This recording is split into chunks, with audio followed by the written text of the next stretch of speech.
Agencia de la UNAP les da la bienvenida al auditorio Alfonso Gómez Gómez de la UNAP, Universidad Autónoma de Bucaramanga. En caso de emergencia, mantenga la calma y diríjase al punto de encuentro dispuesto en la plazoleta del bloque N donde estamos ubicados. Este auditorio tiene dos salidas de emergencias ubicadas a las espaldas de la silletería del mismo. Por respeto al auditorio y a la importancia del evento, agradecemos poner sus celulares en modo silencio, vibrador o apagarlos. Gracias por su amable atención.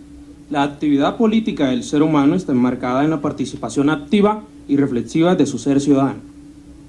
Hacernos responsables de la forma como vemos, analizamos y reflexionamos los procesos electorales nos da la posibilidad de ejercer de forma propositiva el papel como partícipes activos de un proyecto de reformulación democrática. Además, desde el papel crítico de los comunicadores sociales, existe la posibilidad de ejercer nuestro oficio de manera coherente, consecuente, dinámica, equilibrada, con información veraz y actualizada que formula caminos para poder ser actores de cambio. Buenos días. En nombre de la Misión de Observación Electoral MOE y el Observatorio de Medios de la UNAP ORMIC y la Facultad de Comunicación y Artes Audiovisuales desde su programa de comunicación social, les damos la cordial bienvenida al Foro Nacional de Medios y Democracia, los retos del periodismo político electoral. En el día de hoy conversaremos sobre el comportamiento de los medios de comunicación en un proceso electoral, a partir de los resultados obtenidos con el monitoreo de las elecciones 2014. Los ejes transversales a esta discusión serán la construcción de la agenda de temas y el equilibrio de la información. De igual manera, realizaremos el lanzamiento del libro Elecciones y Medios de Comunicación, realizado por las facultades de comunicación social de las diferentes universidades que pertenecen a la plataforma de investigación de la MOE. La plataforma de universidades está conformada por Universidad de Antioquia, Universidad Autónoma del Caribe, Universidad del Rosario, Universidad Jorge Tadeo Lozano, Universidad Central, Universidad del Cauca, Uniminuto, Universidad Mariana, Universidad de Pamplona, Seccional Villa del Rosario, Universidad del Quindío, Universidad del Tolima, Fundación Universitaria del Área Andina y Universidad Autónoma de Bucaramanga. Para dar inicio a este evento, a continuación, escucharemos las palabras de bienvenida e instalación a cargo del doctor Santiago Gómez Mejía, decano de la Facultad de Comunicación y Artes Audiovisuales y director del Programa de Comunicación Social.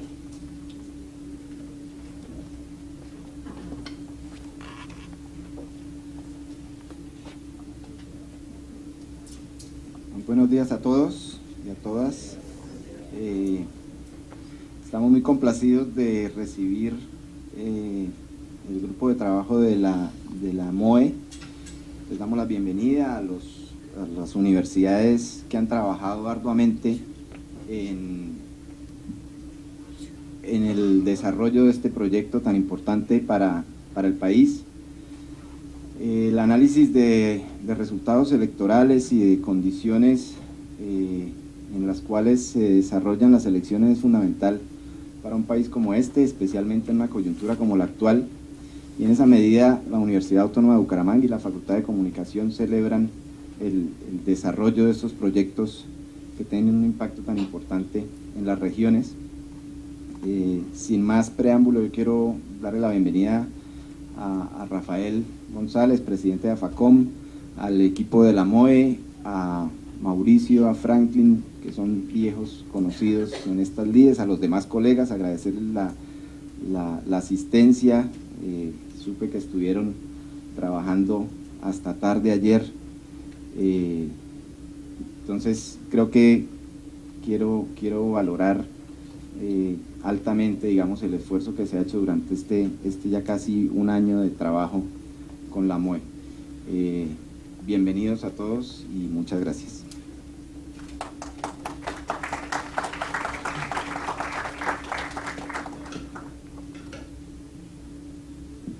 Para poder entender por qué estamos hoy aquí, debemos ponernos en contexto. Haremos un zoom a las mujeres en la agenda política. Participación política, visibilidad en los medios de comunicación, a cargo de Adriana Peña y Natalia Reyes Salas, miembros de la Misión de Observación Electoral MOE. Nos permitimos referenciar brevemente sus perfiles.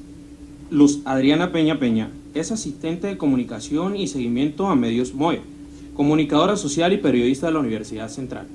Desde 2009 asiste al proyecto de seguimiento a medios de comunicación que desarrolla la Misión de Observación Electoral MOE en concertación con 15 reconocidas universidades del país. Como investigadora, apoya la formación en temas de sistema político colombiano y seguimiento de medios a los estudiantes y docentes. Natalia Reyes Salas es profesional en Gobierno y Relaciones Internacionales, estudiante de maestría en Gobierno y Políticas Públicas de la Universidad Externado de Colombia. Actualmente se desempeña como investigadora del Observatorio de Democracia de la Misión de Observación Electoral MOE. Les contaremos la dinámica de las siguientes actividades. Se realizará primero un primer panel de 1 hora que responde a la pregunta: ¿existió equilibrio informativo en los medios de comunicación?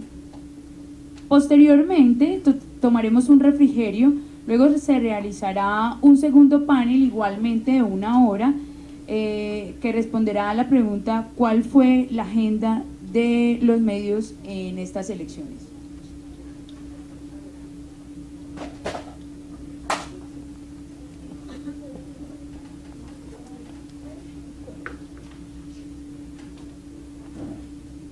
Hola, muy buenos días. Mi nombre es Natalia Reyes, bueno, mi perfil ya lo leyeron. Soy investigadora y trato todo el tema de género en la Misión de Observación Electoral.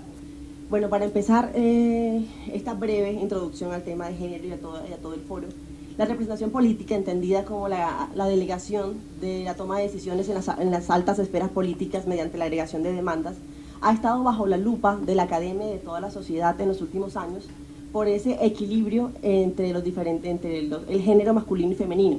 Todavía no ha entrado la discusión de los otros géneros, pero por ahora, concentrados en esa discusión del género masculino y femenino, hemos visto y se ha tratado desde el Estado y desde la sociedad civil impulsar, por ejemplo, normas como la 1475, que es el último esfuerzo desde el Estado para suplir esa disparidad que hay en la representación política de las mujeres en el Congreso y en los altos cargos de elección popular. La ley 1475 de 2011 entró a regir en julio, a 4 meses de las elecciones de 2011, de las elecciones locales. En esa ley trata 3 artículos fundamentales sobre el tema de género. Uno, que es la ley de cuotas, que es del 30% mínimo para escribir listas donde se elija 5 más curules. Otro tema de financiamiento, se le da un incentivo a los partidos políticos si eligen mujeres, si sus partidos políticos eligen mujeres. Y otro que fomenta a los partidos, se le da un porcentaje para que ellos formen y capaciten a las mujeres políticamente. ¿Qué se ha visto en las últimas 3 elecciones? En el 2011, la registraduría rechazó 217 listas porque no cumplían los estándares mínimos de esa ley de cuotas del 30%. Bueno, pues estábamos a 4 meses de salida de que la ley empezó a entrar a regir. Gracias. Entonces, que de ahí aumentó la inscripción de un 18 a un 36% en los órganos plurinominales como las asambleas y consejos. Sin embargo, para alcaldías y gobernaciones pasó de un 12 a un 13%. Es decir, la inscripción de mujeres, los partidos inscribieron mujeres porque les obligaron a hacerlo en 2011. Sin embargo, a partir de ese año, los partidos políticos y movimientos políticos han intentado formar políticamente a las mujeres, y ya para las elecciones de Congreso vimos que todas las listas cumplieron con la normatividad estipulada, y se pasó de tener 23 mujeres, 19 mujeres en el Senado a 23. Entonces ya vemos que la representación política de las mujeres ha ido aumentando. Para las elecciones locales de 2014, la Misión de Observación Electoral ha intentado formar y capacitar políticamente a las mujeres e incentivar a los partidos políticos y a los medios de comunicación que incluyan a las mujeres, porque la tarea de la inclusión de género no es únicamente de los partidos y movimientos políticos, también es de los medios de comunicación que las puedan visibilizar su perfil, visibilizar sus propuestas de gobierno. Es un trabajo también desde la sociedad civil, de respaldar a las mujeres, de apoyarlas, de conocer qué hacen y a dónde quieren ir. Así que esta sea una invitación a todos ustedes, como comunicadores, como periodistas, a incluir el tema de género, a estar pendientes y no discriminar y no hacer segregaciones en el tema de género. Muchísimas gracias.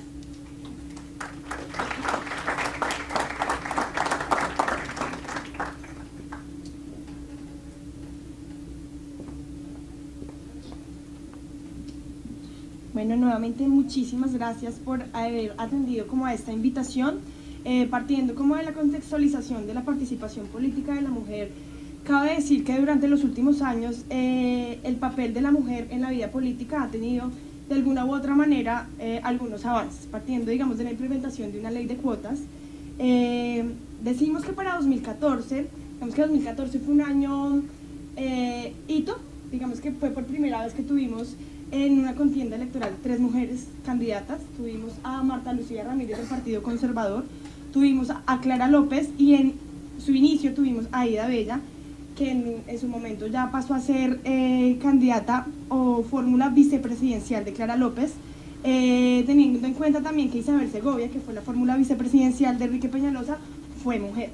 No obstante, ser candidata no es necesario. O sea, digamos que las mujeres a la hora de una contienda electoral se ven enfrentadas a un sinnúmero de obstáculos que de alguna u otra manera le disminuyen la posibilidad de ser elegidas. Uno de esos obstáculos, o por lo cual estamos hoy acá, es el tema de cómo están siendo vistas a partir de la opinión pública y los medios de comunicación. Entonces digamos que hoy estamos sentados 15 universidades que ya en un inicio las mencionaron, 15 universidades que hicimos seguimiento en 2014 a 30 medios de comunicación, haciendo análisis a más de 8.000 artículos y o notas para ver un poco la perspectiva de género, qué se estaba viendo en temas de género y cómo se estaba viendo el tema de equilibrio de información. Digamos que a grandes rasgos o resultados parciales de lo que se vio en ese resultado, porque ya ahorita lo vamos a ver, digamos como en un sub más local, es digamos el tema del equilibrio de la información. Eran 5 candidatos a la presidencia, de los cuales 2 eran mujeres. Obviamente, por ende, debería entenderse que el 20% de cubrimiento era para cada uno, pero digamos que allí estaba pasando el tema de la reelección presidencial, que fue un factor de desequilibrio total. Digamos que el candidato presidente Juan Manuel Santos tuvo un cubrimiento tanto como candidato como presidente que hizo que hubiera un evidente desequilibrio en la información. Entonces, nada, yo igual agradezco obviamente el haber asistido a este evento. La idea es que la dinámica de trabajo en los 2 paneles sea transversal el tema de género, tanto la construcción de la agenda de temas como la construcción de equilibrio de información. No entro en datos puntuales porque yo creo que es mejor hablar desde lo local, ver cómo se vio el tema de género desde lo local. Nada, muchísimas gracias entonces por estar acá.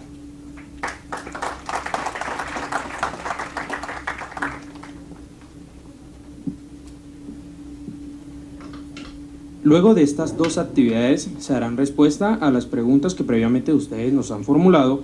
Para ello tienen en sus manos unos formatos, los cuales pueden ser diligenciados para formular sus preguntas e inquietudes.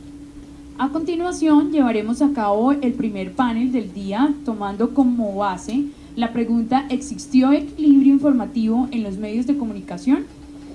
Nuestros ponentes serán los miembros de la plataforma de universidades que hacen parte de la misión de observación electoral MOE. Me permito referenciar el nombre y el cargo de nuestros panelistas. Elvira Elena Acevedo Moreno, doctora en Ciencias de Comunicación, Universidad São Paulo, Brasil, magíster en Ciencia Política y Comunicadora Social, periodista de la Universidad de Antioquia, profesora de planta de la Facultad de Comunicaciones de la Universidad de Antioquia. Piedad Ruiz Echeverry, socióloga, magíster en Comunicación y Diseño Cultural y en Sociología, profesora titular de la Universidad del Cauca en el Departamento de Comunicación Social. Ha desarrollado distintos estudios de observación de medios y análisis del discurso en la línea de investigación, medios, política y sociedad. Juan Manuel Rojas Piedrahita, comunicador social, periodista de la Universidad Jorge Tadeo Lozano. Desde el 2008 es delegado del Ministerio de Tecnologías de Información y Comunicaciones en el desarrollo e implementación de la estrategia de gobierno en línea. Docente investigador de Uniminuto, Vicerrectoría Regional Llanos, el proyecto de Observatorio de Medios. Betty Martínez Salazar, comunicadora social, periodista de la Universidad de La Sabana de Bogotá, máster en Educación, Desarrollo Humano, Universidad de San Buenaventura de Cali, docente e investigadora en la Universidad del Quindío, miembro del Comité Intergremial y Empresarial del Quindío, bloguera y columnista. Franklin Molano Gaona, comunicador social, periodista, ha trabajado como reportero en varios medios, tanto impresos como radiales a nivel nacional y local en Pereira. Docente de la Fundación Universitaria del Área Andina, seccional Pereira. En la actualidad hace parte del semillero Memoria Sonora de Pereira. Katia Milena Martínez Heredia, comunicadora social y periodista con énfasis en comunicación político-económica de la Universidad Autónoma del Caribe. Magíster en Estudios Políticos de la Pontificia Universidad Javeriana en la ciudad de Bogotá. Doctorante en Ciencias Sociales, mención Gerencia de la Universidad del Zulia, docente investigadora de la Universidad Autónoma del Caribe. Nuestro moderador del día de hoy será Fabián Hernández, coordinador de comunicaciones de la Misión de Observación Electoral MOE, comunicador social con énfasis en las áreas organizacional y periodismo, con especialización en opinión pública y mercadeo político de la Pontificia Universidad Javeriana. Los dejamos en su compañía. Bienvenidos. Bueno, muy buenos días a todos y todas.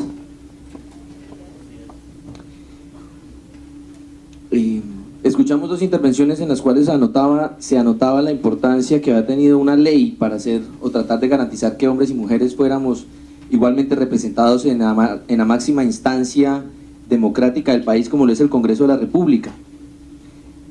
Acostumbrados como siempre a un país que lo que no puede hacer por cultura lo quiere obligar. Más de la mitad de la población colombiana es mujer y aún así la representación en el Congreso nunca llegaba más arriba del 16%. A veces se pregunta uno si el Congreso representa a veces más otros intereses económicos, ganaderos, que intereses de representatividad real del ciudadano colombiano. Hoy en día está en marcha una reforma al equilibrio de poderes que se dio cuenta que mientras en el Senado de la República un departamento como Córdoba tiene 7 senadores, un departamento como Vichada no tiene ninguno, como Guainía, como Amazonas, como Putumayo. Es decir, estamos ante una crisis muy grande de representatividad en el órgano principal que es el Congreso, y ese es el órgano que elegimos el año pasado, todos y todas. Los medios de comunicación no tenían la obligación, que sí tenían las listas de los partidos, de incluir mujeres. La ley obligaba a que fuera un 30% de mujeres inscritas como candidatas. En cambio, los medios de comunicación no teníamos esa obligación. Un poco el objetivo y la razón por la cual estuvimos diciendo, bueno, vamos a mirar entonces este periodismo nuestro colombiano, ¿qué tanto cumple al menos la ley de cuotas? Si ya tenemos un 30% de mujeres, pues visibilicemos al menos un 30% de esas mujeres para ver, porque una cosa es que sean candidatas, otra cosa es que sean elegidas. Y para que sean elegidas se necesita visibilidad, persuasión, información, comunicación, marketing. Y por ahí atraviesan los medios de comunicación y la labor que ustedes seguramente van a hacer en unos años. Partiendo pues, que estamos en un auditorio de pares, donde somos comunicadores sociales todos, y que todo lo que acá vayamos a conversar con los profesores que me acompañan, también es una reflexión de autocrítica, porque seguramente si hay algo mal en los medios de comunicación, de pronto también habría que pensar qué estamos haciendo mal desde la academia los que dictamos estas clases de periodismo y comunicación política. Entonces vamos a ver qué tal están los medios de comunicación un poco. Para esto voy a plantear un diálogo con los profesores que me acompañan en la mesa, y el primer gran tema que nos convoca es el tema del equilibrio informativo, entendido no solo por la idea de saber si Juan Manuel Santos le ganó a Óscar Iván Zuluaga en cantidad de menciones, de espacio, de fotos, sino entendiendo un poco más general el tema de los actores que hicieron parte de la agenda mediática en este proceso electoral que acabó de ocurrir. Lo importante para ustedes es que identifiquen en cada una de las personas que hay aquí un departamento distinto al de ustedes, que identifiquen cómo se están comportando los medios de comunicación en esos otros departamentos, que identifiquen cómo se hace la práctica periodística allá, y si es radicalmente distinta a la que ustedes están observando en sus medios locales. Y antes de comenzar, agradezco enormemente a la Universidad Autónoma de Bucaramanga y a los estudiantes que hicieron el proceso de monitoreo de medios acá, que están, los veo acá sentados, que permitieron que la MOE Nacional tuviera esta información para decírsela al Consejo Nacional Electoral con suficiente tiempo y que pudieran tomar algunos correctivos frente al equilibrio informativo. Estudiantes, muchísimas gracias por ese esfuerzo tan grande que hicieron con nosotros. Por más de que fuera un ejercicio académico acá, creo que fue un ejercicio que para la MOE tiene un valor político muy importante. Voy a comenzar entonces haciendo esta primera ronda de preguntas con la profesora Elvia, de la Universidad de Antioquia. Profesora, resulta que ella nos va a contar un poco, quisiera que nos contara un poco, porque lo que pasó en el colombiano es muy interesante. Estamos ante una nueva dirección y quisiera saber, digamos, cómo es la dinámica, que les cuentes quién era la directora del colombiano, qué hizo en esta campaña electoral un poco, y si eso influyó o cómo eso se vio y cómo eso se atravesó en la dinámica de los actores políticos en el colombiano. Bueno, a ver, les cuento para que ustedes se ubiquen. En Antioquia tenemos dos periódicos principales de noticias generales, que son El Colombiano y el periódico El Mundo. El Colombiano, de tradición conservadora y unida a dos familias, a los Gómez y a los Hernández. Creo que más o menos la historia de muchos de los periódicos de las regiones de este país, unidas a familias de cierta tradición. El Mundo, un periódico liberal, mucho más joven. El Mundo nació a finales de los 70, y ambos periódicos, digamos, que tienen, han sido vinculados, o sus miembros, sus directores han sido vinculados a la clase política del país. En el colombiano ha tenido una historia un poco curiosa. Digamos que el colombiano tuvo una época de apoyo a movimientos sociales, a movimientos como relativamente de izquierda, pero luego al llegar Álvaro Uribe al poder, las cosas cambiaron un poco y el colombiano se volvió, digamos, bastante uribista, pero cuando llegó Santos a la presidencia, digamos que volvió y cambió. Esto ha generado como problemas entre las familias propietarias, entre los Gómez y los Hernández.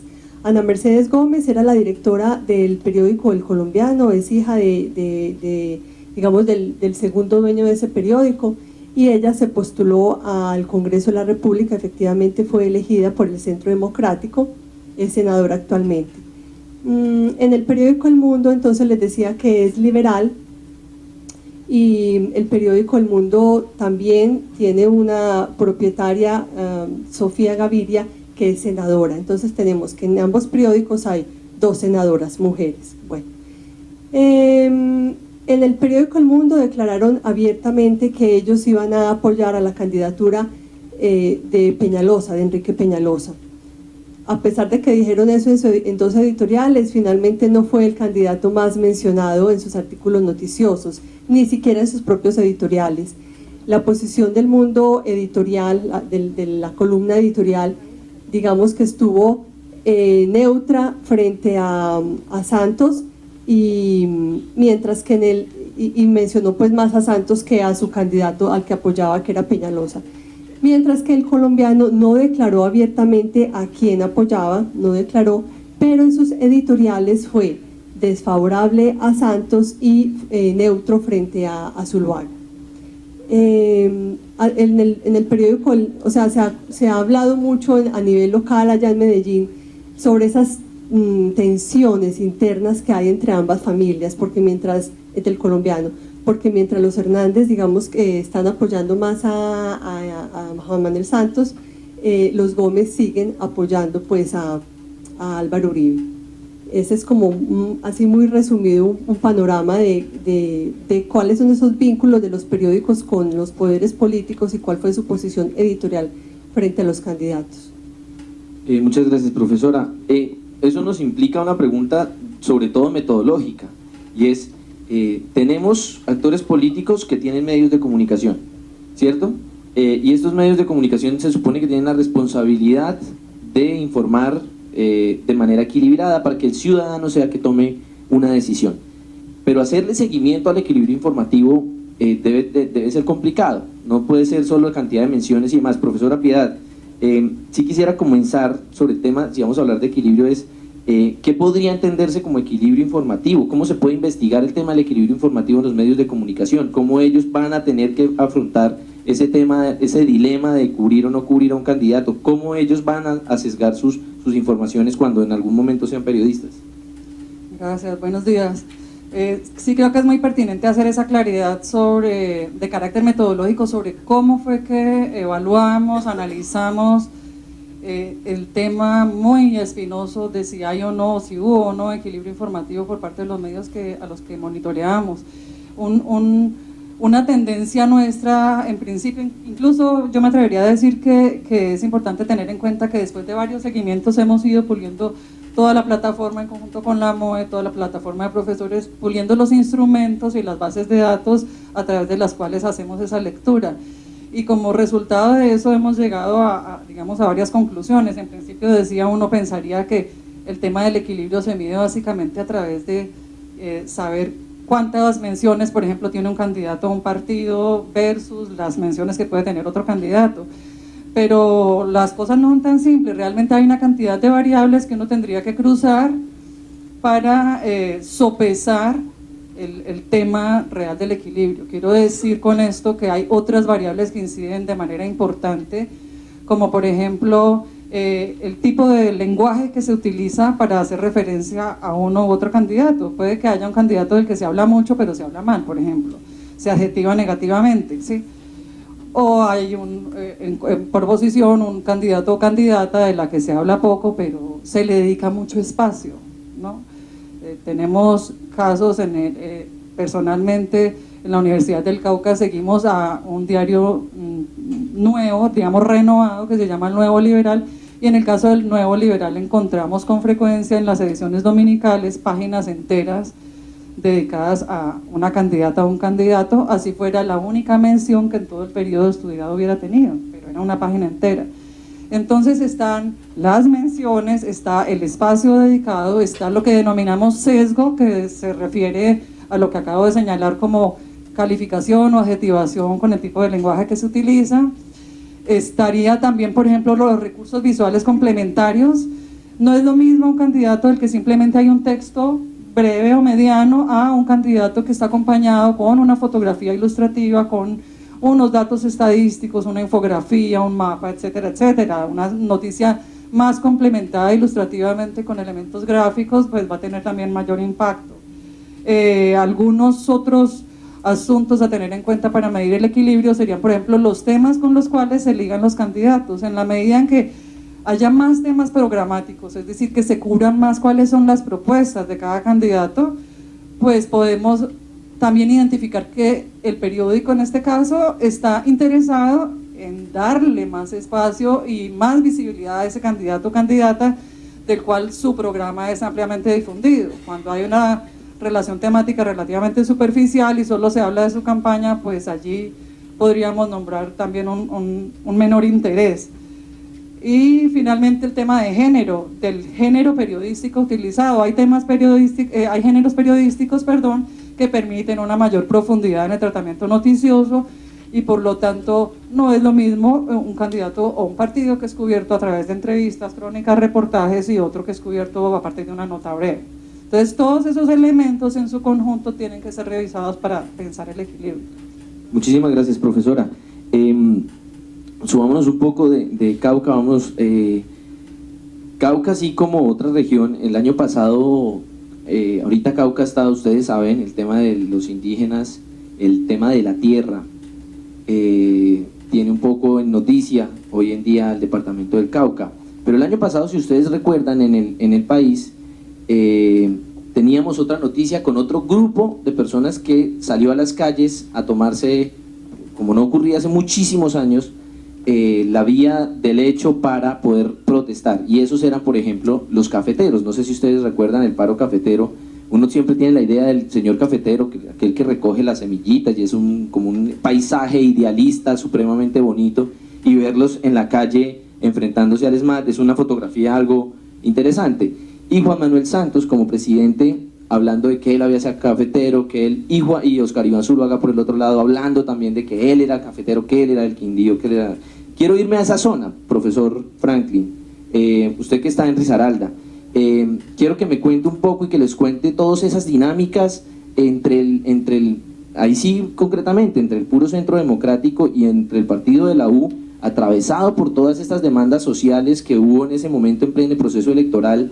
¿Eso influyó? ¿Eso se vio en los medios de comunicación retratado? ¿A qué se visibilizó? ¿Se visibilizaron esas problemáticas locales o se tomó la agenda de los medios, de lo nacional en ese debate entre los dos candidatos? Gracias, buenos días. En Pereira hay dos periódicos, uno que se llama El Diario del Otún, de línea conservadora, y otro que se llama La Tarde de Pereira, que es de línea liberal.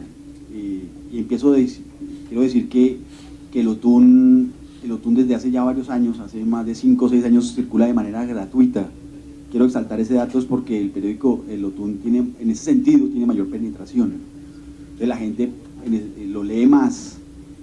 La tarde tiene una tendencia liberal marcada por una cadena de periódicos que arranca aquí en Bucaramanga, que es la de propiedad del doctor Alejandro Gálvez, que también hace parte de la sociedad de Vanguardia, de La Patria, del Nuevo Día, y de La Tarde, de Andiarios, de Colprensa, y eso ya le da una mirada por un lado comercial y por el otro lado informativa. Ojo pues con esto, es informativa. Entonces la agenda está trazada por hechos de carácter noticioso. Eso por un lado. Lo otro es que ojo con esto, es un solo periodista, ¿no? Es un solo periodista quien cubre noticias. Es decir, hay uno solo de deportes, uno solo de local, uno solo de política. Ese solo de política es intermitente, es decir, cuando no hay elecciones cubre otras cosas. Entonces ya hay también un lío porque ese periodista, cuando son elecciones, que arrancan ahorita fuerte, en junio, aparece la sección de política en el periódico. Eso en el caso de La Tarde. En el caso del Diario del Otún, es un periodista que tiene cercanía con los poderes políticos de la ciudad.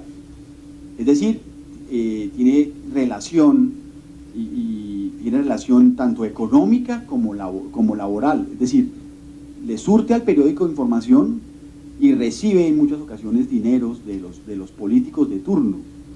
Y eso ha hecho carrera en la ciudad desde hace bastante.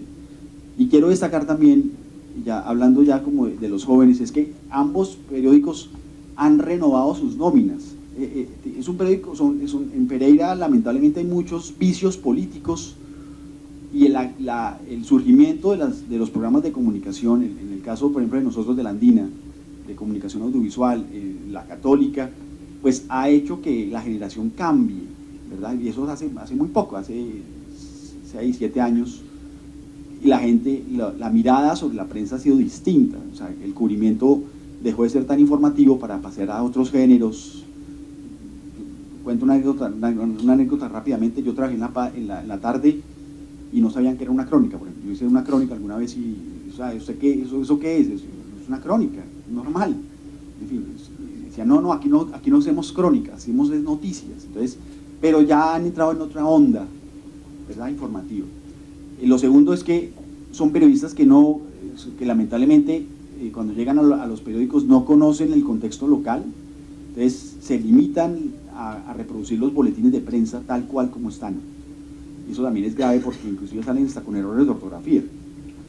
Y salen las mismas fotos que salen en los boletines de prensa, porque solamente hay un reportero gráfico. ¿Ve? Entonces el reportero gráfico tiene que hacer el recorrido diario y entonces tiene que hacer deportes, judicial, local y política. Y la política es la coyuntura propia de lo que hace un político, que es estar en una comunidad y echando su arenga de lo que va a hacer. Esa es la foto tradicional.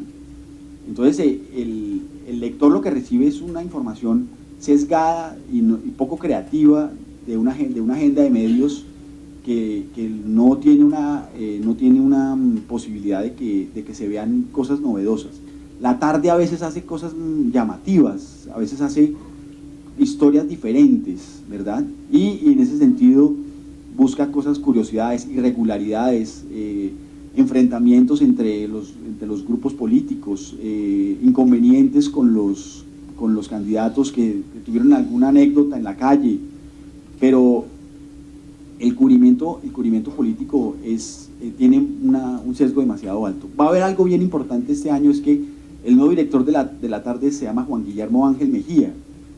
Si lo recuerdan, es uno de los grandes varones electorales de las familias más influyentes de Pereira, ¿verdad? Fue candidato a la presidencia, presidente del Congreso, su familia es muy importante. Entonces habrá que ver cómo el periódico se porta ahorita en estas elecciones de gobernación y alcaldía, y mirar qué hace el OTUN. El OTUN, como les digo, es un periódico conservador y siempre es el apéndice de la administración local. Entonces las informaciones salen inclusive sin confirmar, salen los datos de las fuentes no son muy claros, y entonces la información política es muy débil. Hay otros medios, la televisión, la radio, que sí es muy fuerte, la radio sí es demasiado fuerte, y la televisión, que también se renovó bastante con el ingreso de nuevos miembros, de los estudiantes, que ahora hacen parte de Telecafé, por ejemplo. Profesor, pero igual me va a quedar debiendo la respuesta a la pregunta, pero ahorita, ¿sí? Entonces me da el favor y la escucha para la próxima, para que me la responda. Si estamos hablando del contexto, pero claro, obviamente los liberales tienen mucho peso en Pereira, mucho peso, pero quiero hacer énfasis en eso, en que los medios de comunicación se ajustan a lo que mandan los jefes de campaña de las empresas, de las campañas políticas, alcaldías, a corporaciones, al Congreso, a Senado. Valdría la pena entonces ahorita de pronto volver un poco a recoger uno de los temas que él da, que es supremamente importante, y es la situación laboral del periodismo, y si esa situación laboral del periodismo afecta de manera trascendental la manera en la que se cubre la política. Y otro debate sería si la situación económica de los medios de comunicación, que es ya de los dueños, afecta el cubrimiento de la política. Pero profesor Juan del Meta, quiero que nos cuente un poco. En el Meta ocurrió algo muy interesante. La senadora, el Meta tiene senador, es una mujer, se llama Marixa Martínez. Marixa Martínez. Ella gana la elección como senadora, se supone que es el partido de la U, y aún así Juan Manuel Santos, presidente, decide que su jefe de debate en el departamento no sea Marixa, sino sea el gobernador Alan Jara del Partido Liberal, ¿cierto? Alan Jara además tiene una contratación muy fuerte en todos los medios de comunicación local, porque es la gobernación, y muchos medios de comunicación, así como ocurre en muchas partes del país, dependen de la pauta oficial. Profesor, se ve cómo atraviesa el tema de la lucha entre las dos facciones de la misma unidad nacional. ¿Eso afectó en el tema del cubrimiento informativo que se hizo en Villavicencio, en el Meta, este proceso electoral?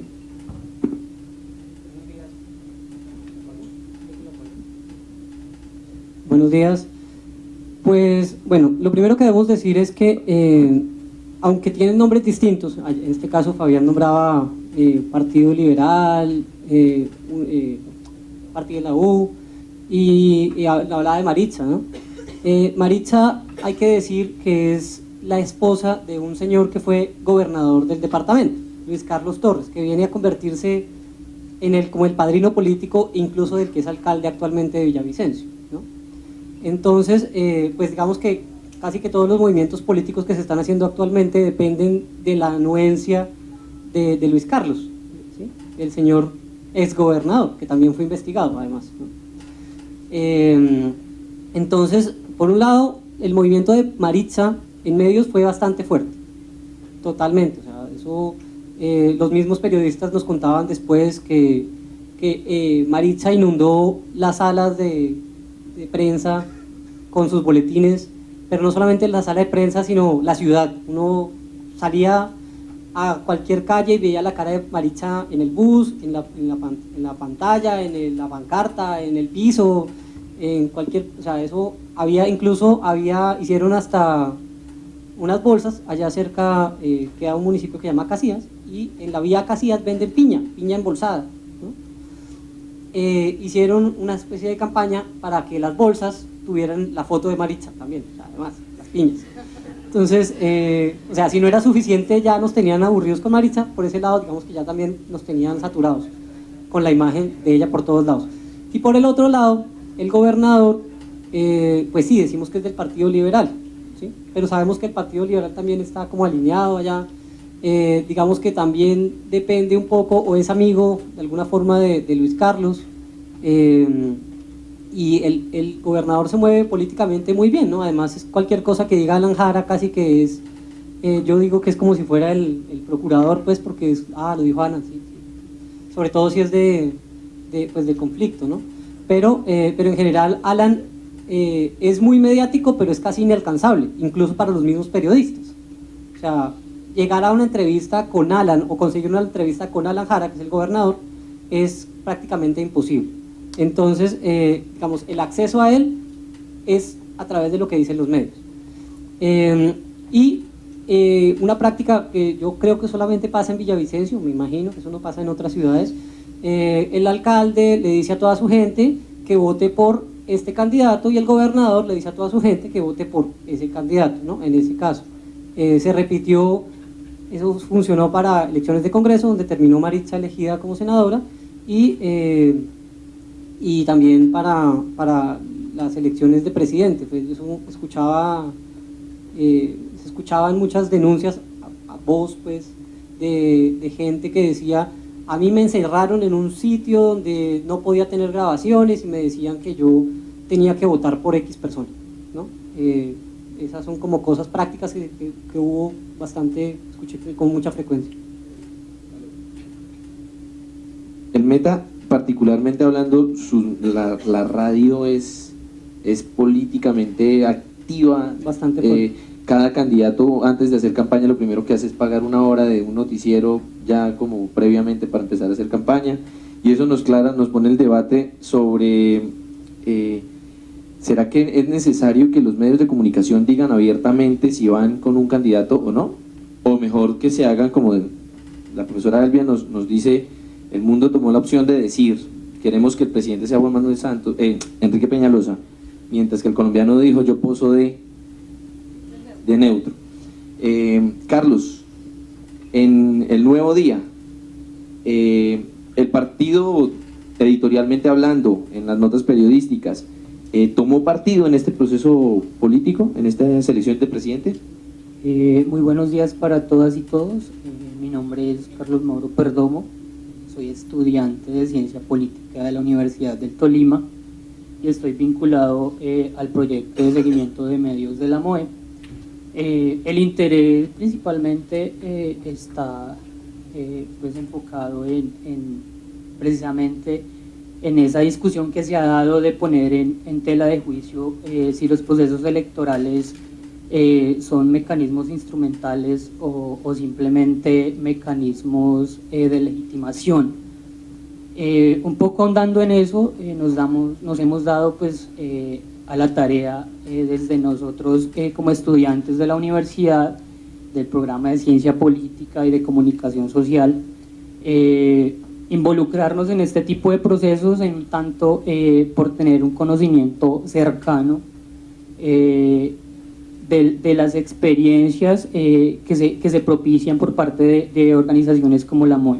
Un tanto yendo hacia la pregunta, nosotros en la Universidad del Tolima trabajamos con 3 medios de comunicación, 2 medios radiales y un periódico, como lo menciona ahora Fabián, fue El Nuevo Día, y precisamente en ese buscar esa legitimidad o la competitividad de las elecciones nos dábamos cuenta precisamente que no está asegurado en tanto que el sistema electoral lo ratifique, simplemente es un mecanismo judicial y en la práctica los medios de comunicación no llevan a cabo ese equilibrio que realmente debe existir para que los procesos democráticos sean realmente óptimos, por mencionarlo de alguna forma.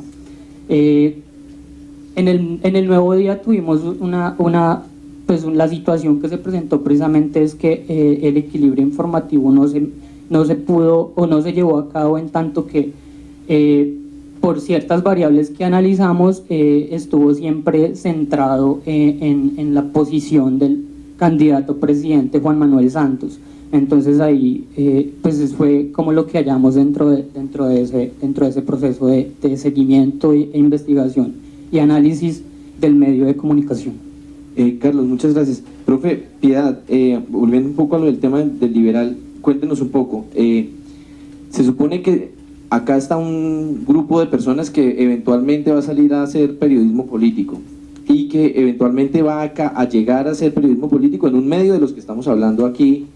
En el caso de las personas que están acá, seguramente o en el Frente o en Vanguardia Liberal o en algún medio en TRO. Usted tiene una experiencia y es un medio que el liberal era un medio históricamente importante, ocurrieron muchas cosas por las cuales ahora se volvió el nuevo liberal, pero la pregunta es, ¿cambió de cara, cambió de logo, cambió de esto, pero cambió la práctica periodística al interior del periódico? Sería pertinente aclarar que para hacer esa comparación, o sea que podemos hablar un poco de esa comparación entre lo que era antes y lo que es ahora el periódico, digamos, local más fuerte de Popayán y de prensa seria, a raíz de que se hicieron seguimientos en el 2011 y también un seguimiento histórico al cubrimiento electoral, al proceso electoral en el 2003, en el 1994 y 1988. Entonces hubo todo un rastreo sobre cómo se comportó El Liberal, que es un periódico fue un periódico que nació en 1938 y que en sus últimos años fue justamente propiedad en buena medida de la familia Galvis nuevamente, y entró en varias crisis económicas hasta que en 2002 definitivamente se extinguió. Después de eso, digamos, hay una convocatoria a empresarios y personajes particulares de Popayán y el Cauca interesados en revivir financieramente el periódico, y más de 30 nuevos socios van a inyectarle un capital importante para generar lo que hoy conocemos como el nuevo liberal, ya no con la sociedad de la familia Galvis detrás. No obstante, la planta de periodistas se conserva en buena medida, la que tenía el liberal, en la que tiene ahora el nuevo liberal, pero el nuevo liberal se ocupa de vincular también nuevos columnistas expertos para las páginas editoriales y de opinión. Y otro esfuerzo importante que está haciendo el nuevo liberal es hacer una publicación dominical mucho más fuerte que la publicación del resto de semana. El liberal no se publica los lunes, es decir, funciona de martes a domingo, y de martes a sábado tiene una rutina de 16 páginas, mientras el tiraje, la característica del diseño en el domingo es de 24 páginas. Es mucho más fuerte, tiene más investigación, y allí hay vinculados ya otros periodistas con formación académica distintos al perfil de periodista que tenía anteriormente el liberal. Eso hace un cambio importante. Yo no sé si puedo hablar entonces de los resultados específicamente, ¿no? En este momento. ¿Cuáles son esas diferencias en términos del equilibrio informativo entre el liberal, antiguo periódico que cerró en 2002, y el nuevo liberal que emerge en el 2003? Por ejemplo, el liberal, el antiguo periódico tenía una clarísima prioridad hacia el Partido Liberal y sus candidatos, cosa que no es tan evidente. Sí hay un privilegio de las menciones a candidatos provenientes del Partido Liberal, pero las diferencias con los otros partidos no son tan significativas como lo era, digamos, en una clarísima polaridad en el caso del estudio que se hizo en 4 años del liberal. Otro asunto es que antes se cubría el tema electoral con muchas noticias breves. La gran mayoría de las noticias eran notas breves que ocupaban menos de 45 centímetros cuadrados. Hoy el nuevo liberal está haciendo cubrimiento con entrevistas, crónicas, reportajes de páginas enteras, con algo de infografía, no mucho, pero ha mejorado un poco en los recursos visuales que acompañan y que ilustran la información textual. Está haciendo más géneros informativos de profundidad y reflexivos como los que he citado, la crónica o el reportaje, que permiten ilustrar más al ciudadano sobre las opciones y los programas de cada uno de los candidatos. Otro tema de diferencia mencionaba lo de la mayor investigación. Hay periodistas dedicados a la investigación y a recuperar la información, a buscarla, digamos, no solo en boletines de prensa, como era antes, en comunicados oficiales de los partidos, sino de ir personalmente y averiguar en documentos y en otro tipo de fuentes qué es lo que cada partido y candidato está proponiendo. Yo hago un paréntesis, yo estoy haciendo referencia, nosotros hicimos seguimiento a Cámara, a Congreso, ¿no? Cámara y Senado, y no a la campaña presidencial, eso es importante que lo tengamos en cuenta. Algunas cosas siguen manteniéndose frente al liberal y el nuevo liberal. La mayoría de las notas son de carácter neutro, o sea, no tienen un sesgo favorable o desfavorable hacia un partido o hacia un candidato. Esa tendencia que ya estaba en el liberal se mantiene en el nuevo liberal. Y otros elementos que son de carácter, digamos, negativo, como que la sociedad civil es muy pocas veces un actor importante en la información o fuente de información en la noticia electoral. Se mantiene, digamos, esa situación con el nuevo liberal. Lo hemos conversado con sus periodistas y con su gerente, son muy receptivos, están muy interesados en transformar y seguir modificando y mejorando. Pero en términos generales, Fabián, el tratamiento periodístico a este proceso electoral que se hizo seguimiento en el 2014 cambió rotundamente, yo diría, dio un vuelco muy significativo, muy positivo en términos del cubrimiento. Es una buena noticia. Parece ser que hay detrás de ello la mano de un gerente con interés de hacer una cosa, un cubrimiento plural, tranquilo, a pesar de que hay unos compromisos, digamos, hay una financiación del Partido Liberal que él, a la cual él hace referencia permanentemente y con tranquilidad, pero no se sienten amarrados a hacer un cubrimiento especial sobre eso. Vale, profesora Piedad. Acá se mencionó un tema de si se siguen o no a los candidatos, los periodistas siguen o no, y si el tiempo y la práctica periodística solo le da para seguir a los candidatos, o si todo esto es porque sea el partido que pague más pauta, de pronto es el que más lo cubren. Es decir, no sabemos todavía, esto es como un queso gruyère lleno de huecos, no sabemos por dónde es que entra la posibilidad de que un candidato sea mencionado por los medios. Profesor Franklin, aquí ya que estamos con estudiantes en formación, ¿qué es mejor negocio? Y esta pregunta se sale de lo académico para meterse en otro asunto y es, después de evaluar el proceso electoral y de ver cómo es que se cubren a estos actores del proceso electoral, ¿qué es más rentable o qué es mejor o qué está pasando con la comunicación social, no desde el periodismo, sino con la comunicación social desde las campañas políticas? Porque pareciera que las estrategias de los comunicadores dentro de las campañas sí están afectando el periodismo, y el periodismo pareciera quedar como relegado en esa función social que tiene. En Pereira el mejor puesto que puede tener un comunicador social es ser jefe de prensa de uno de la alcaldía o de la gobernación. Es el mejor pago, es el que trabaja de 8 a 5 de la tarde, no trabaja los fines de semana, tiene primas, tiene remuneraciones, y detrás de eso están todos los comunicadores que quieren llegar a ese puesto. Eso por un lado. Por lo general en campaña, el que está haciendo política termina siendo el jefe de ese nuevo alcalde o ese nuevo gobernador, o pasa a ser, hace parte de los cuadros directivos, de los cuadros estratégicos de los congresistas o de los senadores. Y esos comunicadores siempre le están tirando las carnadas a los periodistas, no solamente con informaciones, sino con almuerzos, con cheques, con paseos, ¿verdad? Ahorita no vamos a arrancar en Pereira los paseos los fines de semana a las fincas de los candidatos, que son desde las 11 de la mañana hasta las 6 de la tarde. Entonces, pero insisto, la presencia de estas nuevas generaciones, chicos, ha rejuvenecido y le ha dado una nueva sangre a la prensa en Pereira, que ha ido cambiando el norte de cómo se hace ese periodismo.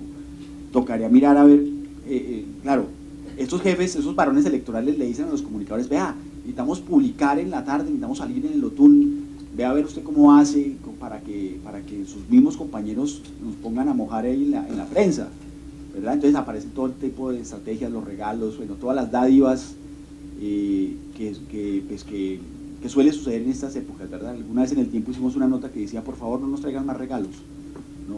Era todo el tema de las botellas de whisky, las anchetas, los tiquetes. Entonces, ahí se mueve el oportunismo de la prensa, ¿cierto? Bajo los términos del interés de los candidatos. Y pues finalmente esos puestos son los mejores pagos que tienen los egresados de los programas, que llegan a ser jefes de prensa de la alcaldía y de la gobernación. Muchas gracias, profesor. Profesora Elvia, la metodología para que ustedes puedan participar, creo que la logramos establecer al comienzo, y es, hay unas hojas en blanco en donde ustedes pueden estar anotando en este momento la pregunta que tengan. Tenemos 15 minutos para que cerremos este panel, entonces los que tengan preguntas me gustaría que las fuéramos recogiendo, me las traigan mientras la profesora Elvia me responde algo, también una opinión personal sobre el siguiente asunto, y es: los medios de comunicación en muchas regiones le apostaron a un candidato y aún así los votos le dieron la razón al otro candidato. Pero eso plantea un tema muy interesante, y es: ¿qué está haciendo la audiencia con la información que reciben los medios? Y mi pregunta, profesora Elvia, es: ¿será que hay manera de construir una audiencia crítica sobre la información que se recibe durante un proceso electoral?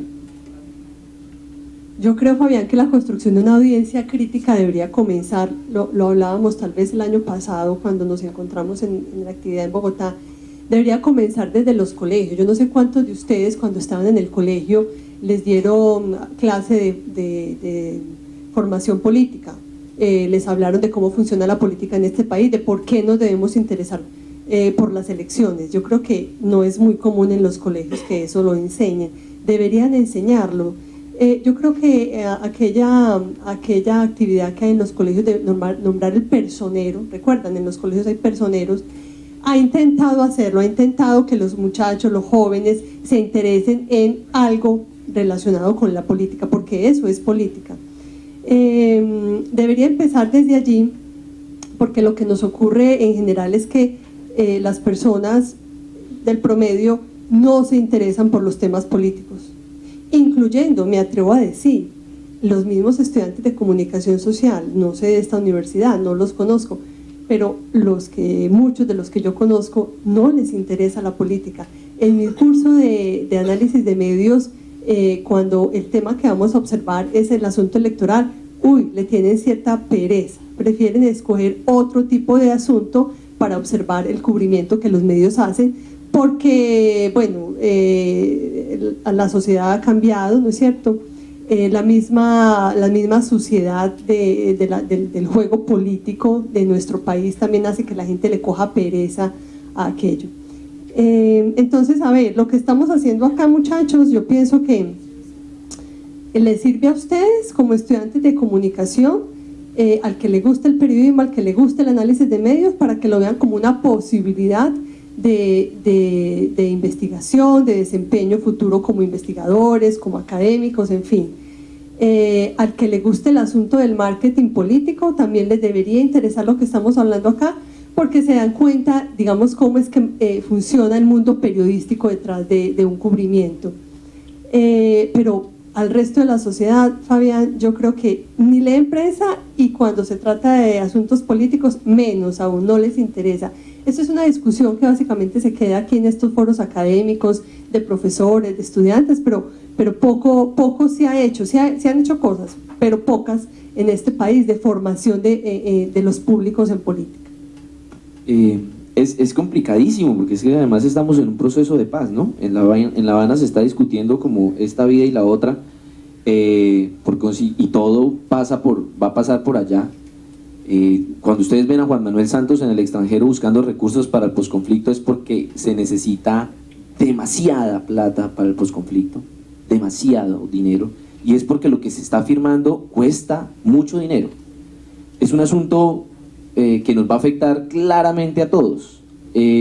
Profesor Juan, yo quiero hacerle la siguiente pregunta, y es: sobre ese tema coyuntural que es el tema del proceso de paz. Y usted que está en un departamento afectado, golpeado y robado y de todo en temas de relación entre grupos armados al margen de la ley y política, tanto para bien como para mal, por decirlo.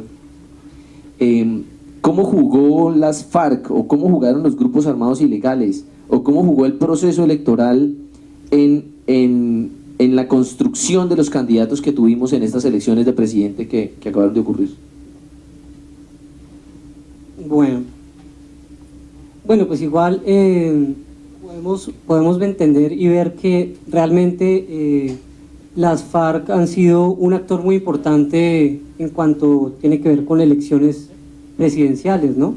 Creo que también de eso pues hablaremos a más detalle seguramente más tarde, pero principalmente las FARC han dividido al país, ¿no? Digamos electoralmente.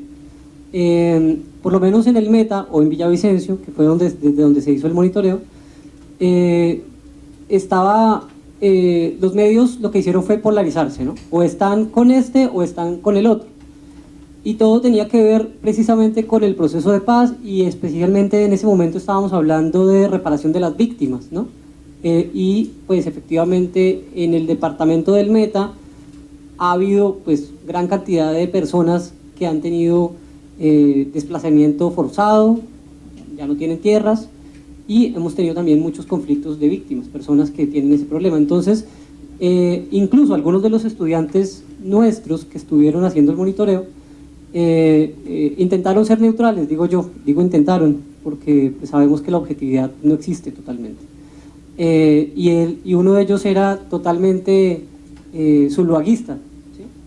Y entonces estaba cubriendo uno de los medios que era el Llano 7 Días, y el Llano 7 Días intentó estar neutral, pero él, digamos que tal vez por su sesgo, la forma en la que él lo miraba, y siempre buscaba eran noticias donde hablaban de Zuluaga. Yo, bueno, y las otras noticias, los otros candidatos, ¿dónde está? ¿Qué pasó?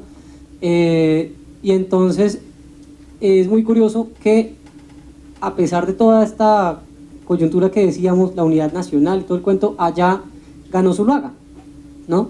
Y la lista cerrada de Uribe en el Meta logró, colar un poco de gente, que también incluyó gente que está en la lista, en los renglones casi últimos, también tenía gente del Meta, que se unió a esa lista por la lista cerrada de Uribe aquí, en la nacional, en Bogotá, y una lista cerrada de la que realmente sabíamos muy poco. Entonces allá uno intentaba buscar información de, bueno, cuáles son los candidatos de la lista del Centro Democrático. Y no, decían, no, todo se maneja desde Bogotá, y casi nosotros investigando nos enteramos que, por ejemplo, los candidatos del Centro Democrático era el señor Fernando Rivera, que fue uno de los que estaba encabezando la lista, pero no sabíamos qué era lo que seguía de ahí para abajo. Entonces se dividió la ciudad, usted está con Zuluaga o está con Santos, y eso generó una polarización incluso en los medios. Pues no muy evidente en la publicación de notas, pero sí digamos, todo el mundo estaba revisando qué era lo que salía, a favor de o en contra de, en general. Sí. Muchísimas gracias, profesor. Voy a hacer la ronda de preguntas que tenemos para responderlas en pregunta rápida, respuesta rápida casi. Hay una pregunta supremamente pertinente de Ana León a la profesora Piedad, y es que hizo referencia al tema de la sociedad civil y dijo que aparece invisible, pues que la sociedad civil en un proceso electoral parece que no tiene. Dice, ¿a qué hace referencia cuando el nuevo liberal no incluye a la sociedad civil en las noticias electorales? ¿De qué manera se debe vincular a la sociedad civil en los medios durante un proceso electoral? Gracias, sí. Nosotros medimos dos tipos de aparición de los distintos actores sociales. Uno, cuando el actor social es mencionado como protagonista de la información, como un actor que está en la información, y otro como cuando es un actor que además es fuente de información. En ninguno de los dos casos la sociedad civil aparece de manera importante, ni en los seguimientos anteriores que se hicieron, como les mencioné, al viejo, el liberal, como en el nuevo liberal. Por el contrario, en general, los actores, tanto como fuente de información como protagonistas, son los candidatos en primer lugar. Por ejemplo, como fuente de información ocupan el 80% de las notas registradas, En segundo lugar, los partidos, actores estatales, en muy buena proporción, datos de registraduría, personajes de la gobernación o la alcaldía, y en muy pequeño espacio, que es un margen de 3, 4, 5%, encontramos la sociedad civil. Es decir, eso es, como dice el estudiante, bien importante, porque la sociedad civil debería ser un recurso, una fuente de información fundamental para el periodista, para ser cuestionada desde el periódico en este caso, o desde el canal, o desde la emisora, acerca de cuáles son sus expectativas sobre los candidatos, cuáles son los requerimientos de la región, del departamento, del municipio, dependiendo de cuál proceso electoral estemos cubriendo. Debería ser indagado sobre eso. Y realmente no se considera pues un actor fuerte, ni siquiera los líderes como los presidentes de las juntas de acción comunal o de las juntas administradoras locales, que son figuras institucionales de participación social igual, ni siquiera esos personajes aparecen, ni los de las ONGs, ¿no? Mucho menos el ciudadano de a pie. Entonces, esa es una digamos, gran debilidad que yo me atrevería a decir que hemos identificado en general en los medios que hemos cubierto en el país, en los distintos procesos. Una ausencia de ese personaje de sociedad civil. Me llegaron muchísimas preguntas. Voy a sacar como de a 2 preguntas por persona, pero no voy a poder hacerlas todas, lo siento. Entonces voy a ver si en la siguiente panel podemos reciclar, y las que nos llegan a través de nuestras redes sociales, en vivo y en directo y demás, también los que nos están mirando, quién sabe en dónde. Entonces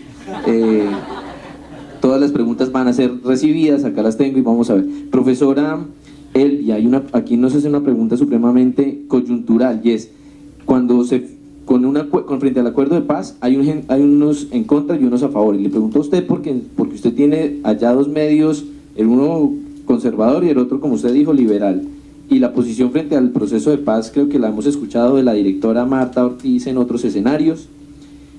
Deben tomar partido de cara a estas elecciones locales, y de cara a si se firma el acuerdo de paz, deben tomar partido los medios de comunicación y los periodistas a favor o en contra de los acuerdos que se están firmando en La Habana. A ver, esa pregunta es difícil de responder sí o no. Yo creo que en todo caso es mejor que el medio diga qué piensa, a favor de qué o de quién está, que no lo diga. Es mucho más claro que el periódico El Mundo haya expresado en su columna editorial: nosotros apoyamos al candidato Enrique Peñalosa, porque entonces uno ya sabe qué periódico está leyendo, uno ya puede entender y determinar si en su cubrimiento entonces está favoreciendo o no a Enrique, y si lo está favoreciendo, es que este periódico apoya a Enrique Peñalosa. Es mejor eso que un periódico que no lo declare. Yo pienso que es mejor que el medio diga claramente a favor de qué o de quién está, y bueno, y si eso incluye el proceso de paz, también me parece que es preferible que el medio exprese su posición. El periódico El Mundo decía en esa editorial donde apoyaba a Enrique Peñalosa, decía lo siguiente: si nosotros nos expresamos en esta columna sobre diferentes temas, ¿por qué no podemos tomamos posición, por qué no podemos tomar posición acerca de un candidato? Eso me parece más claro y más sincero y más transparente. Entonces creo que debería o podría ser así en relación con asuntos tan delicados como el proceso. Voy a dar 2 preguntas y cerramos, y respuestas rápidas. Carlos, ¿cómo hacer para que en las noticias, en lugar de personalizar personalizar la política hablando del candidato y el candidato, se empiece a hablar de ideologías políticas? Pues no sé qué tan sano sería hablar o estar orientado un medio simplemente a la ideología, en tanto que lo que nos debe pues congregar como ciudadanos de cierta forma es las propuestas que tienen los candidatos. O sea, a mí personalmente, y considero que la preponderancia que le debemos dar o que se le debe dar de los medios, desde los medios de comunicación a los procesos electorales debe estar enfocada en cubrir no tanto la vida del candidato, que hace o deja de hacer, sino qué propuestas nos tiene a nosotros como ciudadanos. Realmente considero que hacia ese lado debe orientarse el cubrimiento, no dejando de lado o no estando orientado solamente a ese escenario, al de los programas, pero sí una mayor preponderancia a este aspecto. Es la respuesta. Bueno, última pregunta del montón de la participación activa de los estudiantes de esta universidad. Muy bien, profesor Javier, por lo que está haciendo usted aquí en esta universidad. Profesor Franklin, última pregunta y se la guste porque usted es todo un varón. Y la pregunta es, y nos está escuchando todo Colombia, profesor Franklin, nos hacen una pregunta que mejor que un hombre la responda, y es, nos hacen dos preguntas. Una es, ¿por qué es importante que en el escenario político entren las mujeres a jugar un papel importante en la política? ¿Por qué considera importante? ¿Por qué nosotros nos le metimos tanto en este tema, el tema de género? Dedicamos un foro un poco, toda media hora para hablar de las mujeres.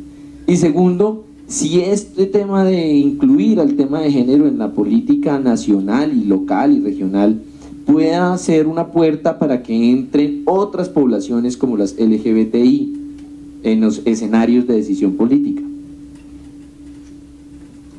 Vea, en Pereira, casualmente, en la elección para el candidato presidente Santos, las mujeres fueron las que cubrieron la jornada electoral. Había una niña en el diario y otra niña en la tarde.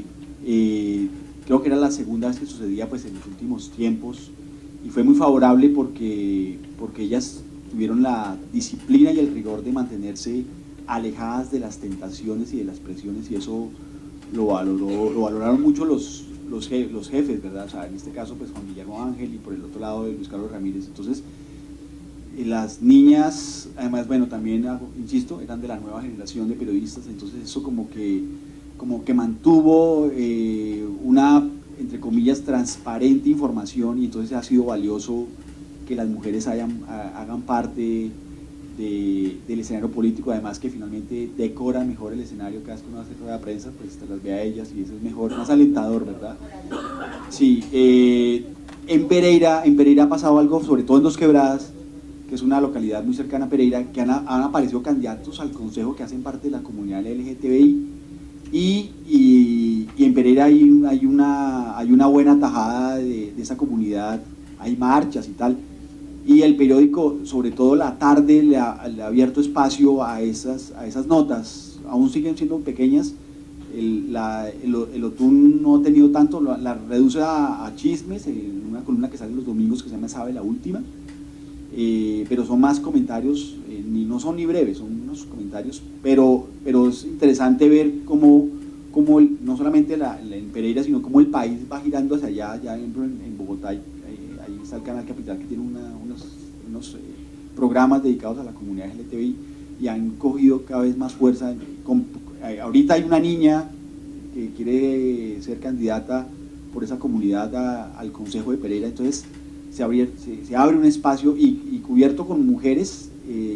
Esto en radio, por ejemplo, la directora de Noticias de Caracol es una niña también joven, y le da mucho espacio no solamente a las mujeres políticos, sino a las mujeres emprendedoras, a las madres cabeza de hogar. Entonces esto ha sido favorable, ha refrescado la escena, y es muy valioso, lo hacen de manera comprometida y responsable.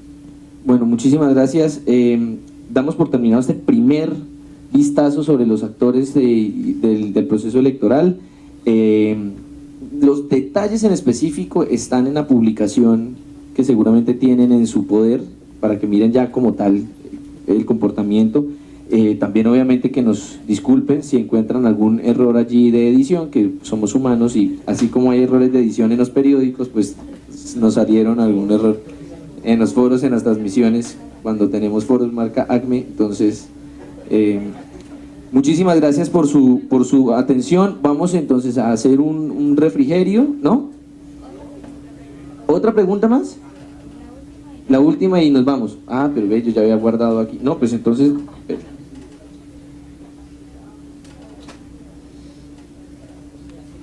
Bueno, listo. Hagamos esta última. Sí, porque esto es súper pertinente en Santander. Bueno, esto es súper pertinente en todo el país. Resulta que en el 2006 los paramilitares lograron el 33% del Congreso de la República. ¿Cierto? Resulta que muchos de los congresistas que se aliaron con los paramilitares para ganar las elecciones, hoy en día están en la cárcel. Y resulta que como no pueden ser candidatos por estar en la cárcel, tienen a su pariente hermano, pariente hijo, pariente demás. No sé si a los estudiantes de esta universidad les suene esa historia, ¿sí? No sé, Gil, no sé si aquí haya pasado, pero pasó en otras regiones del país, ¿sí? Pasó en otras regiones del país. Entonces aquí la pregunta la pregunta es, que la hace aquí no puso el nombre, sobre el tema de la unión y vínculos entre grupos armados ilegales y los políticos, y por qué los familiares y por qué los herederos siguen allí en el proceso electoral. Allá ya me están diciendo fui yo. Ah, claro, la pregunta fue inteligente, entonces ahí sí. Muy bien, me parece. La respuesta, ¿por qué seguimos eligiendo entonces a los señores familiares, amigos y demás de estas personas que condenaron por temas de alianzas con grupos ilegales y que le entregaron parte de la salud, educación y deportes de nuestros departamentos a los armados? Yo quiero responder. En el caso de Pereira hay un fenómeno en Los Quebradas, que queda a 15 minutos de Pereira. Está el fenómeno de Macaco, creo que todos lo conocen, ¿verdad? El hermano de él, en el Macaco y la familia, el hermano tienen bastante poder, bastante poder, es penetración en la alcaldía, influencia en el consejo, en la asamblea, tienen puestos de carne, de venta de carne en Pereira, en todo lado, y genera mucho flujo de trabajo. Eso por un lado. Tienen escuelas, por ejemplo, tienen profesores en las universidades, tienen puestos a las directoras de los colegios, y eso viene de hace 20 años, ¿verdad? Y se han filtrado con mucho éxito en las corporaciones públicas. Entonces, claro, a Macaco lo capturan, lo extraditan, pero quedan esos hilos ahí bailando, y es el hermano el quien se apodera de eso y lo mantiene, lo tiene vivo. Estas elecciones que vienen, las que pasaron, fueron determinantes. Vuelvo al tema de las presiones. Los regalos que dio el hermano de Macaco en Los Quebradas eran alucinantes. En Pereira, ¿verdad? Y la generación de empleo, hoy se ve en las calles de Pereira cómo la gente, menores de edad, trabajan cargando bultos, cargando carne en esos puntos que son, pues, cantidad. Yo diría que en un país donde el Estado tiene muchos problemas para suministrar salud de calidad, educación de calidad, empleo, vivienda, entonces lo que termina pasando es que algunos personajes, como el ejemplo que está dando el profesor, terminan cooptando a la gente que tiene esas carencias. Es decir, a mí el Estado no me está dando educación, no me está dando salud, para yo acceder a eso tengo que pedir favores o votar por fulano, en fin. Entonces hago eso. Si el Estado no me lo suministra, las personas ante esas necesidades apremiantes pues terminan cayendo en esas redes que le resuelven problemas muy concretos de supervivencia. Eso por un lado. Y por el otro está el asunto del tema de la cultura política, porque cuando se nombra a una persona, normalmente lo que solemos, no sé si en Colombia, América Latina o no sé en qué lugares, pero pensamos en qué me conviene a mí que fulano haya sido nombrado, eso en qué me beneficia a mí, y no, eso en qué beneficia a esta sociedad, cuáles son sus propuestas, es coherente lo que él está planteando. Entonces pensamos en términos egoístas, en qué me beneficia a mí, a mi clan familiar, y no en qué beneficia a la sociedad. Yo quiero redondear más o menos lo mismo que estaba planteando Elvia, cuando tú dijiste al principio que lo que no se resuelve por cultura frente a lo del Zoom de mujeres como candidatas, lo que no se resuelve por cultura lo resolvemos por ley, por norma. Entonces hay un número de mujeres que deben ser, que deben participar en la contienda electoral y que deben estar elegidas, ocupar unos escaños. Y hablábamos, eso también tiene que ver entonces supuestamente con cultura política, pero a mí me parece que yo no diferenciaría como esto y más el tema de cultura política, sino que son las condiciones sociales las que generan ambos tipos de fenómenos. O sea, las mujeres tampoco participan en la proporción que se quisiera en los procesos electorales porque no hay condiciones sociales para que las mujeres podamos estar en todo lo que tenemos que estar en la vida cotidiana. Entonces, pues es un poco, esto no lo vamos a resolver aquí, es poner el dedo en la llaga de que el tema de cultura política está intervenido totalmente por las condiciones sociales que intervienen para que la gente elija mal por un problema puntual o que no, las mujeres no tengamos la oportunidad de proponer cosas. Ahora, volviendo al tema de los medios, y perdón, un último minuto, pues justamente por eso es tan importante que nosotros, que del periodismo se pueda visibilizar qué es lo que proponen los candidatos, o sea, qué es lo que están proponiendo para hacer cambios sociales significativos, ¿no? Para intervenir esas condiciones sociales que a cada comunidad, en cada localidad, en cada departamento en el país están siendo requeridos.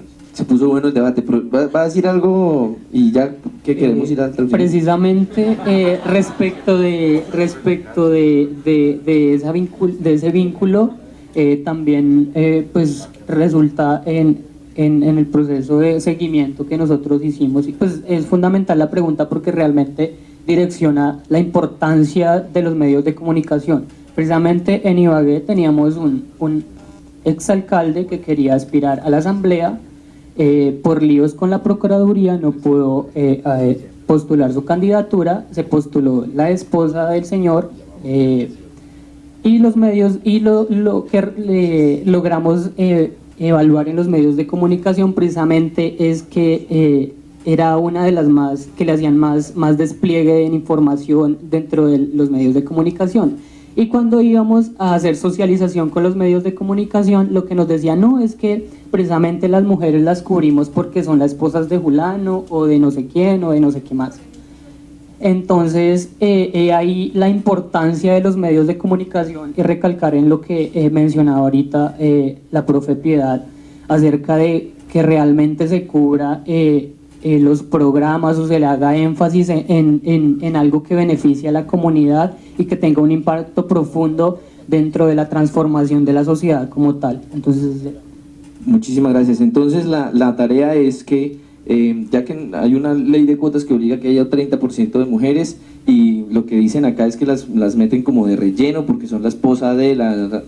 Entonces identificamos que hay un 30% que es así. Por favor, identifiquemos el 90% de los hombres que son relleno, los 90% de hombres que son corruptos, el 90% de hombres que hoy en día están haciendo política con la clientela y la maquinaria electoral, porque claramente, así como dicen que las mujeres, pues hombres rellenos hay por montón en las listas que tuvimos ahorita en el Congreso de la República. Muchísimas gracias por su atención, nos hablamos en 20 minutos. Entonces, los invitamos para que disfruten un delicioso refrigerio. Nos vemos en 20 minutos para dar inicio.